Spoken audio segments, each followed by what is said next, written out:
Assalamualaikum warahmatullahi wabarakatuh. Sebelumnya di sini perkenalkan, nama saya Novian Ahmad Arifudin, NIM 2019-006016. Di sini saya akan memaparkan tentang sosialisasi tentang penyalahgunaan teknologi terkini dari KKN UST Padepokan 10 Universitas Sarjana Wiyata Taman Siswa.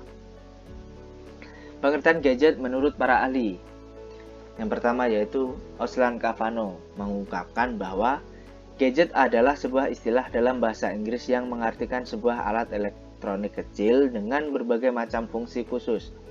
Yang kedua yaitu Rainer menyatakan bahwa istilah gadget sebagai benda dengan karakteristik unik, memiliki sebuah unit dengan kinerja yang tinggi dan berhubungan dengan ukuran serta biaya. Yang ketiga yaitu Sanjaya dan Wibowo menyatakan gadget merupakan sebuah inovasi dari teknologi terbaru dengan kemampuan yang lebih baik dan fitur terbaru yang memiliki tujuan maupun fungsi lebih praktis dan juga lebih berguna. Gitu. Nah, di sini saya akan memaparkan tentang dampak-dampak negatif penggunaan gadget. Yang pertama yaitu mengganggu kesehatan. Mengganggu kesehatan sendiri adalah yaitu begitu banyak manfaat gadget yang sangat membantu pekerjaan manusia dan sangat positif dampaknya. Di sisi lain, gadget juga berdampak negatif. Gadget sendiri sangat mengganggu kesehatan pada manusia karena efek radiasi dan teknologi yang sangat berbahaya, terutama pada anak-anak yang berusia 12 tahun ke bawah. Efek radiasi yang berlebihan akan menyebabkan penyakit kanker. 2. Suka menyendiri. Anak yang senang bermain gadget akan merasa bahwa itu adalah teman yang mengasihkan, sehingga anak cenderung menghabiskan waktu di rumah untuk bermain gadget. Yang ketiga yaitu dapat mengganggu perkembangan anak. Nah, di sini pada gadget sendiri sangatlah banyak memiliki fitur-fitur yang sangat canggih seperti kamera yang bisa digunakan untuk mengambil gambar yang begitu bagus serta dilengkapi fitur-fitur pada kamera yang sangat menarik.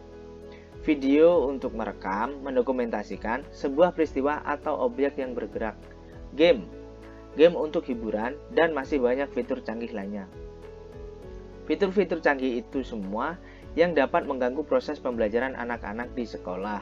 Contohnya, pada saat jam pembelajaran, guru sedang menerangkan pelajaran di depan kelas, sementara seorang anak sedang bermain game menggunakan gadget di belakang atau menggunakan gadget untuk hal yang tidak baik. Dapat mempengaruhi perilaku anak. Kemajuan teknologi berpotensi membuat anak cepat puas dengan pengetahuan yang diperolehnya, sehingga menganggap apa yang didapatnya dari internet atau teknologi lain adalah pengetahuan yang terlengkap dalam final. Padahal banyak sekali yang harus digali pada proses pembelajaran secara tradisional yang bisa sangat efektif. Bahkan adanya internet tidak akan bisa menggantikan proses pembelajaran dalam sebuah pencarian pengetahuan. Dengan kata lain yaitu, anak-anak sekarang menganggap hidup itu seharusnya mudah dan pada akhirnya anak-anak akan memilih untuk menyederhanakan masalah dan menghindari kesulitan itu sendiri. Karena itu, hasilnya anak makin hari makin lemah dalam hal kesabaran, serta konsentrasi, dan cepat menuntut orang untuk memberi yang diinginkan dengan cepat. Begitu. Menjadi pribadi yang tertutup. Seseorang yang kecanduan gadget akan menghabiskan sebagian besar waktunya untuk bermain gadget. Kecanduan yang diakibatkan oleh gadget dapat mengganggu kedekatan orang lain, lingkungan, dan teman-teman sebayanya. Akibat faktor tersebut menyebabkan anak menjadi pribadi yang tertutup. Yang terakhir yaitu ancaman cyberbullying. Ancaman cyberbullying sendiri adalah kejadian ketika seseorang diejek, dihina, atau dipermalukan oleh anak-anak, yaitu melalui media internet atau telepon seluler.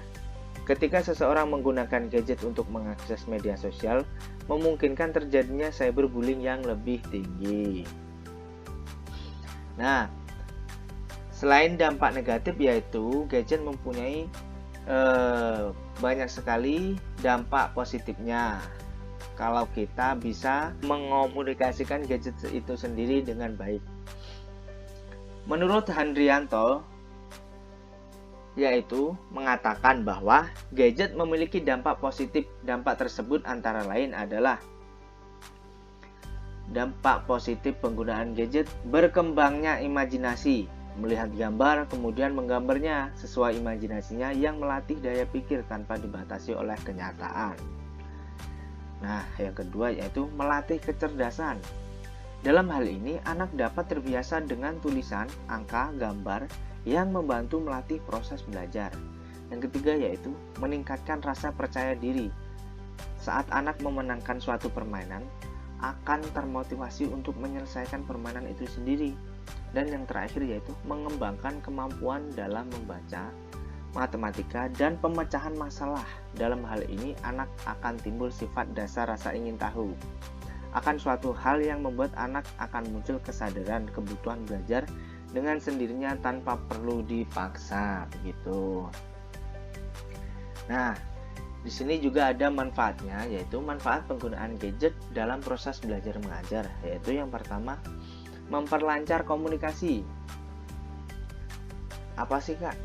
Jelaskan, Kak, memperlancar komunikasi itu maksudnya gimana? Nah, ini di sini yaitu memperlancar komunikasi dengan seseorang yang tidak berada di dekatnya. Nah, sehingga tidak membutuhkan waktu yang lama untuk menyampaikan pesan. Itu. Mengakses informasi tersebut bisa mempermudah penggunanya untuk melakukan suatu aktivitas. Yang ketiga yaitu wawasan.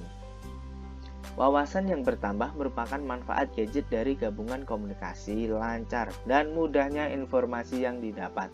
Kita tahu bahwa dengan komunikasi dan informasi merupakan salah satu unsur yang mengusung wawasan Anda dapat bertambah.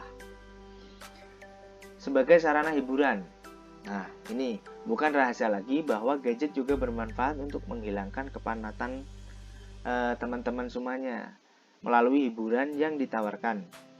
Hiburan tersebut dapat berupa musik, permainan, video, dan perangkat lunak multimedia yang lainnya. Yang terakhir yaitu gaya hidup. Memiliki gadget terkadang bisa menjadi sebuah gaya hidup, karena terkadang seseorang memanfaatkan gadget ini hanya untuk memperkuat kepercayaan dirinya atau status sosialnya. Sisi lainnya yaitu agar tidak ketinggalan tren terkini, begitu teman-teman. Jadi begitu saja pemaparan materi saya. Terima kasih. Wassalamualaikum warahmatullahi wabarakatuh.